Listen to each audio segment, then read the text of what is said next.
नमस्कार दोस्तों, स्वागत है आप सभी का। मेरा नाम है विक्रम और आप देख रहे हैं वीके मैथ यूट्यूब चैनल। तो आज का जो ये वीडियो है दोस्तों, कक्षा 10 के गणित के लिए चैप्टर फर्स्ट का पार्ट सेकंड है, जिसमें हम इसका बेसिक कॉन्सेप्ट समझेंगे। जो भी वास्तविक संख्याएं, परिमेय संख्याएं और अपरिमेय संख्याओं से संबंधित है, जिसमें हम इसके दशमलव प्रसार के बारे में भी जानेंगे। इससे पहले की वीडियो में दोस्तों हमने इसका बेसिक बताया, जिसमें हमने यूक्लिड विभाजन प्रमेय के बारे में बताया, एल्गोरिथम के बारे में बताया, एचसीएफ, एलसीएम और दी गई संख्याओं के मध्य क्या संबंध होता है उसका बेसिक बताया है। तो अगर वो वीडियो आपने अभी तक नहीं देखा है तो यहाँ आई बटन पर क्लिक करके वो वीडियो भी आप देख सकते हैं। चलिए आज के इस वीडियो को शुरू करते हैं। यहाँ पर हम समझते हैं वास्तविक संख्याएं क्या है, अपरिमेय संख्याएं, परिमेय संख्याएं क्या है। तो यहाँ पर दोस्तों ये जानना बहुत जरूरी है कि परिमेय अपरिमेय संख्याएं क्या होती है, क्योंकि आगे जब हम क्वेश्चन सोल्व करेंगे एक्सरसाइज 1.3 के, तो वहां पर कुछ इस प्रकार से क्वेश्चन दिए जाएंगे जहां पर अपरिमेय और परिमेय संख्याओं को सिद्ध करना होगा। वास्तविक संख्याएं क्या होती है, सबसे पहले इसे हम समझते हैं। तो वास्तविक संख्याएं दोस्तों अपरिमेय संख्याएं और परिमेय संख्याओं का संग्रह, या हम कह सकते हैं कि ग्रुप समूह होती है। तो यहाँ पर वास्तविक संख्याएं परिमेय संख्याओं और अपरिमेय संख्याओं से मिलकर बनती है। अब यहाँ पर दोस्तों हमें इतना पता होता है कि जो परिमेय संख्याएं होती हैं उन्हें p बटा q के रूप में लिखा जा सकता है, लेकिन जो अपरिमेय संख्या है इन्हें p बटा q के रूप में नहीं लिखा जा सकता। यहाँ पर दोस्तों वास्तविकता क्या है, यहाँ पर इतना ही नहीं है कि p बटे q के रूप में परिमेय संख्या को लिखा गया तो वो है संख्या परिमेय संख्या हो गई, अगर p बटा q के रूप में नहीं लिखा गया तो वो अपरिमेय संख्या हो गई। लेकिन यहाँ पर देखिए परिमेय संख्याएं और अपरिमेय संख्याएं वास्तविकता में क्या है, यहाँ पर दोस्तों इनके और भी रीजन है। केवल हम ये नहीं कह सकते कि p बटे q के रूप में जो लिखा जाता है वही क्या है, परिमेय संख्या। अब यहाँ पर दोस्तों देखिए सबसे पहले हम परिमेय संख्याओं को समझते हैं। तो यहाँ पर देखिए परिमेय संख्याएं क्या होती है, परिमेय संख्याएं वह संख्याएं होती हैं जिन्हें p बटे q के रूप में लिखा जा सकता है, जहां पर दोस्तों p और q क्या है, p और q यहाँ पर पूर्णांक संख्याएं। अब यहाँ पर देखिए पूर्णांक संख्याएं क्या होती है, पूर्णांक संख्याओं की भी हमें यहाँ पर जानकारी होनी चाहिए। तो पूर्णांक संख्याएं वे संख्याएं होती है जो संख्या रेखा पर देखिए, जैसे संख्या रेखा इस प्रकार से हम बनाते हैं, यहाँ पर शून्य होता है, इधर संख्याएं प्लस में चलती है, +1 +2 +3 इस प्रकार से इन्फिनिटी तक, यहाँ पर -1 -2 -3 इस प्रकार से चलती है। तो जो ये सभी संख्याएं प्लस और माइनस की, जहाँ पर जीरो भी शामिल होता है, तो ये सभी क्या है, पूर्णांक संख्याएं हैं। अब यहाँ पर देखिए p बटे q के रूप में इसे लिखा तो जा सकता है, लेकिन यहाँ पर जो q का मान है, q यहाँ पर देखिए क्या है, डिनोमिनेटर है, हर है, तो q का मान 0 के बराबर नहीं होना चाहिए।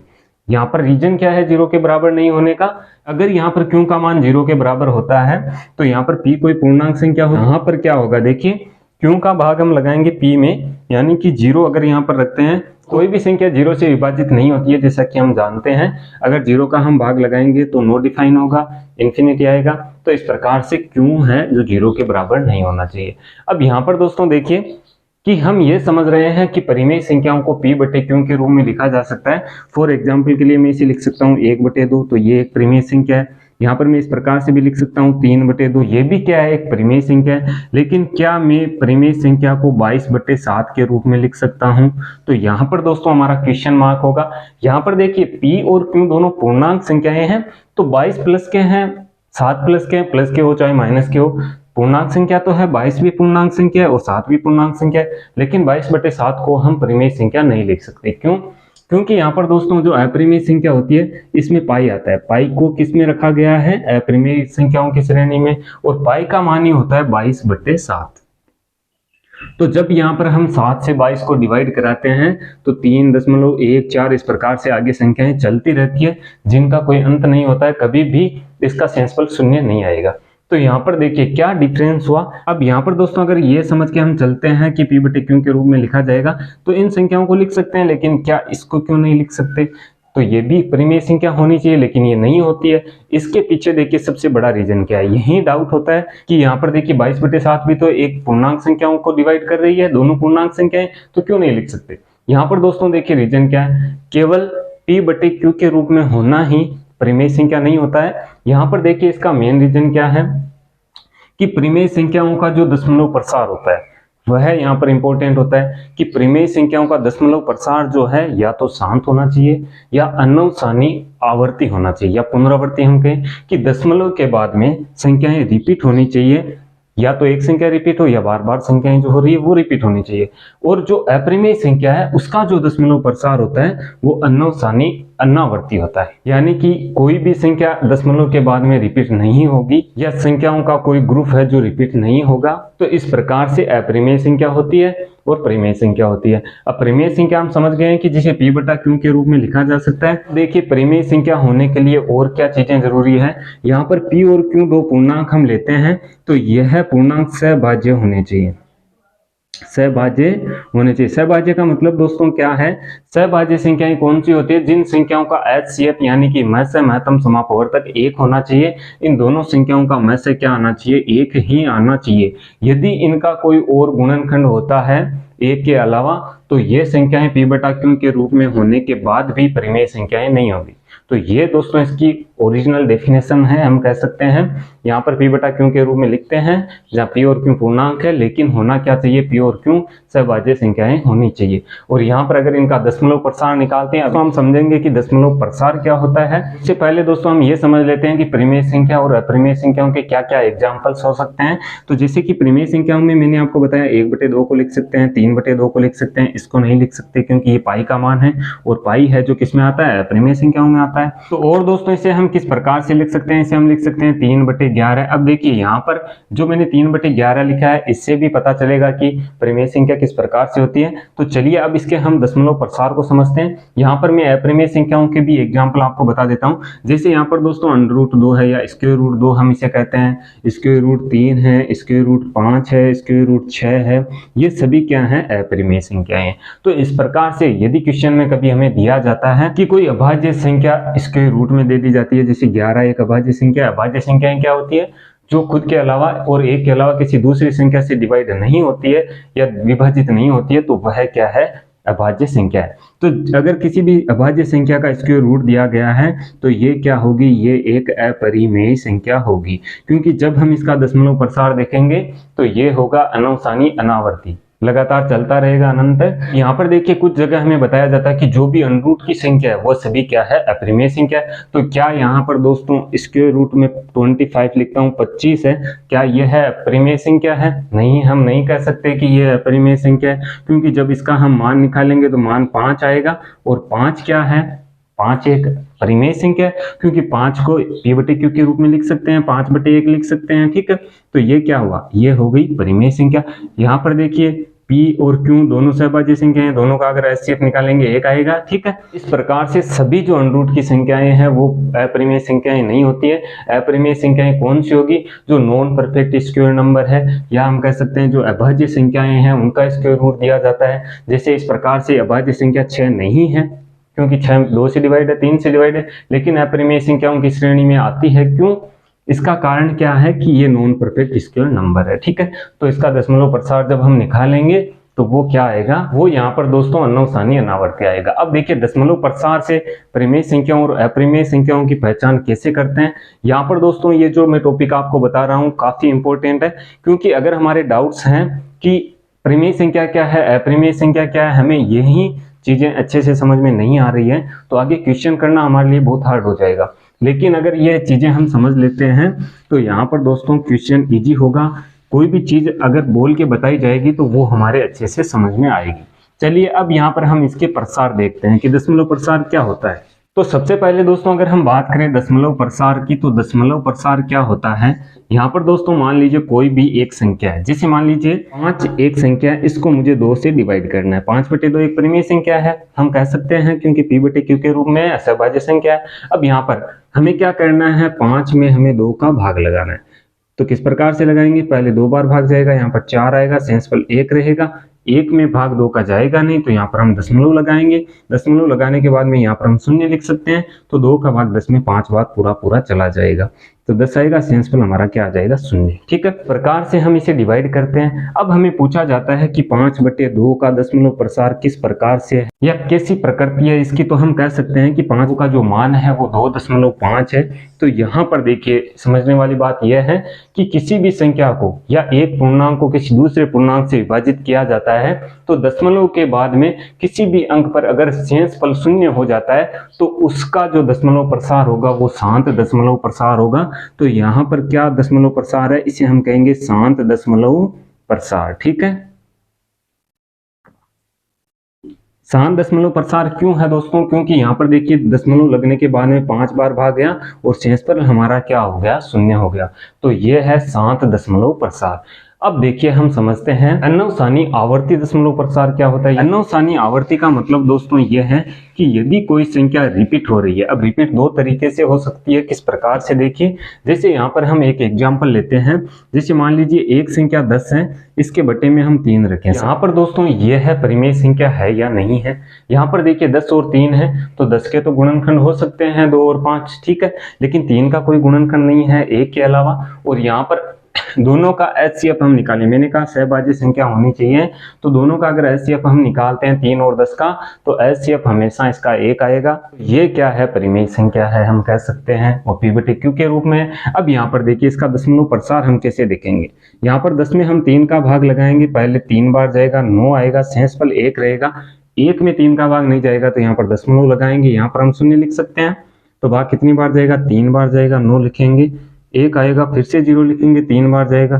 तो ये प्रक्रिया दोस्तों चलती रहेगी। इस प्रकार से एक सेंस रहता रहेगा, 0 लिखते रहेंगे और आगे चलते रहेंगे, तो 3 3 3 3 इस प्रकार से आता रहेगा, इसका कोई अंत नहीं होगा। तो यहाँ पर जो ये दशमलव प्रसार होता है, जिसे हम इस प्रकार से भी लिख सकते हैं 3.3 का बार। बार का मतलब क्या है? यहाँ पर दशमलव के बाद में जो 3 आ रहा है वो रिपीटेड नंबर है, यानी कि बार बार इसकी पुनरावृत्ति हो रही है। तो इसे ही क्या कहते हैं? इसी दशमलव प्रसार को अनवसानी पुनरावृत्ति या अनवसानी आवर्ती से हम कह सकते हैं, ठीक है, पुनरावृत्ति भी कह सकते हैं। तो जो नंबर दशमलव डेसिमल के बाद में रिपीटेड होते हैं वो अनवसानी आवर्ती होती है या अनवसानी पुनरावृत्ति होती है। ये जो सभी संख्याएं हैं ये परिमेय संख्याओं के अंतर्गत आती है, यानी कि परिमेय संख्या इन्हें हम कह सकते हैं जिनका दशमलव प्रसार या तो शांत होना चाहिए या दोस्तों क्या होना चाहिए? रिपीटेड नंबर होना चाहिए। अब देखिए जरूरी नहीं है कि यहाँ पर रिपीटेड नंबर इसी प्रकार से हो कि 3 3 आ रहा है तो ही ये रिपीटेड होगा। और क्या इसका एग्जाम्पल हो सकता है? चलिए उससे भी अच्छे से हम समझते हैं।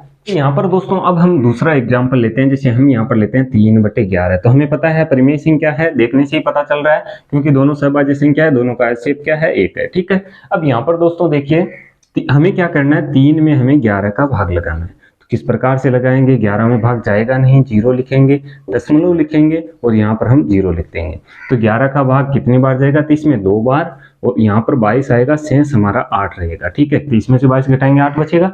अब यहाँ पर हम 0 लिख सकते हैं क्योंकि दशमलव हमने लगा दिया है। अब देखिए भाग कितनी बार जाएगा? 7 बार जाएगा 11 का, कितना आएगा? 77। अगर घटाते हैं 80 में से 77 तो कितने बचेंगे? 3। दशमलव हमने लगा रखा है तो शून्य हम लिख सकते हैं।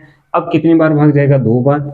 यहाँ पर कितना आएगा? 22, शेष रहेगा 8, 0 लिखेंगे, फिर 7 बार भाग जाएगा, 77 आएगा और 3 शेषफल रहता रहेगा। और फिर इसी प्रकार से देखिए दशमलव प्रसार चलेगा, 0.27272727 इस प्रकार से ये चलता रहेगा। तो ये भी क्या है दोस्तों? यहाँ पर देखिए पुनरावृत्ति हो रही है, इसे हम इस प्रकार से लिख सकते हैं 0.27 और यहाँ पर बार, यानी कि 2 7 का यहाँ पर पुनरावृत्ति हो रही है। तो यहाँ पर दोस्तों समझिए ये कौन सा प्रसार हुआ? इसे हम कहेंगे अनवसानी आवर्ती या अनवसानी पुनरावृत्ति। तो यही क्या है? परिमेय संख्याओं के अंतर्गत आता है। तो यहाँ पर दोस्तों परिमेय संख्याएं हम समझ चुके हैं कि क्या होती है। सबसे पहले तो P बटे Q के रूप में होना चाहिए, Q का मान 0 के बराबर नहीं होना चाहिए, P और Q पूर्णांक संख्याएं हैं, P और Q सहभाज्य संख्याएं होनी चाहिए। तीसरी चीज इनका जो दशमलव प्रसार होगा या तो शांत होना चाहिए या क्या होना चाहिए? अनवसानी आवर्ती होना चाहिए, ठीक है, या पुनरावर्ती होना चाहिए। तो ये क्या होगी? परिमेय संख्याएं। तो ये है दोस्तों परिमेय संख्याएं, रेशनल नंबर का पूरा कंसेप्ट। यहाँ पर इस प्रकार से अगर आपको दिया जाता है तो आप कह सकते हैं कि ये परिमेय संख्या है। अब चलिए हम चलते हैं अपरिमेय संख्याओं की तरफ और यहाँ पर हम देखते हैं कि अपरिमेय संख्याएं क्या होती है। तो परिमेय संख्याओं का टॉपिक क्लियर हुआ। यहाँ पर देखिए वास्तविक संख्याएं किसे कहते हैं? जो अपरिमेय संख्या परिमेय संख्या का संग्रह, यानी कि मिलकर के जो सभी संख्याएं बनती है वो क्या होगी? वास्तविक संख्याएं, रियल नंबर्स जिन्हें कहा जाता है। तो अब देखिए अपरिमेय संख्याओं की तरफ हम चलते हैं जिन्हें कहते हैं इरेजनल नंबर्स। तो ये दोस्तों क्या होती है? जो यहाँ पर दोस्तों अनरूट की संख्याएं हैं, अनरूट में भी कौन सी संख्याएं होनी चाहिए? जो यहाँ पर अभाज्य संख्या, जैसे 2 है, 3 है, 5 है, और अभाज्य संख्या ना हो तो भी चलेगा, लेकिन यहाँ पर क्या होना चाहिए? इनका दशमलव प्रसार होना चाहिए अनवसानी अनावर्ती। अनवसानी अनावर्ती क्या होता है दोस्तों, समझिए। अनवसानी अनावर्ती दोस्तों क्या होता है, जैसा कि अभी हमने किया क्वेश्चन जिसमें हमें क्या आ रहा था 0.333 इस प्रकार से रिपीट हो रहा था, तो ये पुनरावर्ती हो गई। एक में आ रहा था 0.272727 इस प्रकार से, तो यहाँ पर भी 27 की पुनरावर्ती हो रही थी। लेकिन अगर किसी संख्या को किसी संख्या से डिवाइड किया जाता है और 0 के बाद में अनवसानी अनावर्ती होती है, किस प्रकार से, जैसे यहाँ पर आ गया पहले 1 2 5 7 6 3 9 8 2 5 इस प्रकार से चल रहा है, लेकिन अलग अलग संख्याएं आ रही है बार बार। किसी भी संख्या की पुनरावृत्ति नहीं होती है, यानी कि नॉन रिपीटेड संख्याएं हैं, तो वहां पर क्या होगा, अनवसानी अनावर्ती होगी, और जो संख्या होगी वो क्या होगी, अपरिमेय संख्या होगी। इसी प्रकार से देखिए पाई का अगर मान हम देखते हैं 22/7 हमें पता है, आप इसे डिवाइड करते जाइए। यहाँ पर 3.14 के बाद में आगे जो संख्याएं आएगी वह अलग अलग संख्याएं, हर बार अलग अलग संख्याएं आएगी, कोई भी रिपीट नहीं होगी। तो ये क्या होता है, अपरिमेय संख्या। और इन्हें दोस्तों हम P/Q के रूप में व्यक्त नहीं कर सकते। पर दोस्तों इन्हें क्यों व्यक्त नहीं कर सकते, क्योंकि यहाँ पर देखिए संख्याएं अलग अलग चल रही है, तो संख्या तो यहाँ पर भी चल रही है। देखिए परिमेय में अगर हम देखें 0.3, इसका भी तो कोई अंत नहीं होगा, यहाँ पर हम समझे, तो इसका भी अंत नहीं होगा, तो इसे कैसे व्यक्त करेंगे। यहाँ पर दोस्तों इसके लिए क्लास 9th में हमने पढ़ा है कि P/Q के रूप में किस प्रकार से संख्याओं को व्यक्त करते हैं जो अनवसानी आवर्ती है। वो भी हम आगे जब कंसेप्ट हम क्लियर करेंगे, आगे जब क्वेश्चन देखेंगे तो कंसेप्ट को क्लियर कर लेंगे। अब देखिए हम यहाँ पर दोस्तों अनवसानी अनावर्ती या अनवसानी आवर्ती निकालने के लिए हर संख्या को, प्रत्येक संख्या को ऐसे डिवाइड नहीं कर सकते। जैसे यहाँ पर दोस्तों देखिए हमने लिखा था 10/3, तो यहाँ पर तो छोटी संख्या है तो हम डिवाइड कर देंगे 3 से, लेकिन बड़ी संख्या आ गई। बड़ी संख्या किस प्रकार से, जैसे 6225 लिखा हुआ आ गया, इसे हमें डिवाइड करना है 65 से, और यहाँ पर ये देखना है कि ये अपरिमेय है या परिमेय संख्या है, या इसका दशमलव प्रसार किस प्रकार का है, शांत है या अशांत है। तो कैसे हम निकालेंगे, इस प्रकार से हम नहीं ज्ञात कर सकते। तो इसके लिए दोस्तों आपकी जो बुक है 10th क्लास की जो मैथ्स की बुक है, इसमें हमें शांत दशमलव प्रसार और अशांत दशमलव प्रसार के लिए दिया गया है, जो यहाँ पर कुछ इस प्रकार से है कि मान लीजिए हमें प्रसार निकालना है किसी भी संख्या का, कि ये दशमलव प्रसार किस प्रकार का है, अशांत आवर्ती दशमलव प्रसार है या शांत दशमलव प्रसार है। उसके लिए हमें क्या करना है, जैसे मान लीजिए कोई भी परिमेय संख्या या आपको अपरिमेय संख्या दी जाती है, जैसे x बराबर P/Q इस प्रकार से कोई संख्या दी जाती है, जहां पर P और Q पूर्णांक हमें पता है। तो यहाँ पर हमें ये चेक करना है, ये हमें देखना है कि दशमलव प्रसार किस प्रकार का है। हमें क्या देखना है, दशमलव प्रसार हमें देखना है। तो यहाँ पर हम किस प्रकार से देखेंगे, देखिए दशमलव प्रसार देखने के लिए यहाँ पर हम जो Q है, Q क्या है, Q है यहाँ पर दोस्तों डिनोमिनेटर यानी कि हर है। तो Q हर यहाँ पर हमें दिया जाता है, तो हर के हम गुणनखंड करेंगे। क्या करेंगे, गुणनखंड करेंगे। गुणनखंड कैसे करते हैं ये भी मैं आपको बेसिक से आगे बताऊंगा, तो हम अगली एक्सरसाइज समझेंगे। तो गुणनखंड हम इसके करते हैं Q के जो हर हमें डिनोमिनेटर दिया जाता है। यदि दोस्तों Q के गुणनखंड 2 की घात n 5 की घात m में आते हैं, तो यहाँ पर दशमलव जो प्रसार होगा वह शांत दशमलव प्रसार होगा। अब देखिए ये भी मैं समझाऊंगा कि 2 की घात n या 5 की घात के n में किस प्रकार से आते हैं, तो ये होगा शांत दशमलव प्रसार। लेकिन यदि Q के हम गुणनखंड करें और ये 2 की घात n या 5 की घात n में नहीं आ रहे हैं, तो वहां पर होगा अशांत दशमलव प्रसार। ठीक है, अशांत दशमलव प्रसार।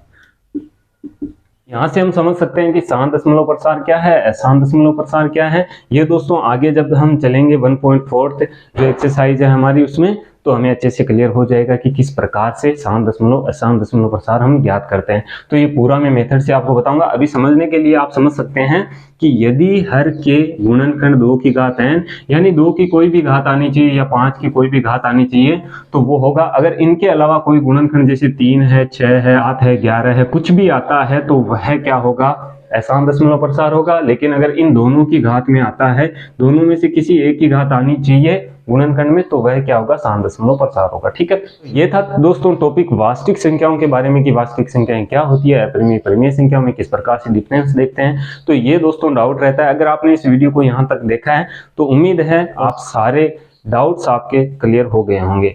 उम्मीद करता हूँ कि ये वीडियो आपको पसंद आया होगा। इसके नेक्स्ट वीडियो में हम एक्सरसाइज 1.1 के जितने भी क्वेश्चन एक वीडियो में हम बता सकते हैं उतने आपको बताएंगे। अगर वीडियो पसंद आया तो वीडियो को लाइक और शेयर जरूर कीजिएगा, अपने दोस्तों के साथ शेयर कीजिएगा।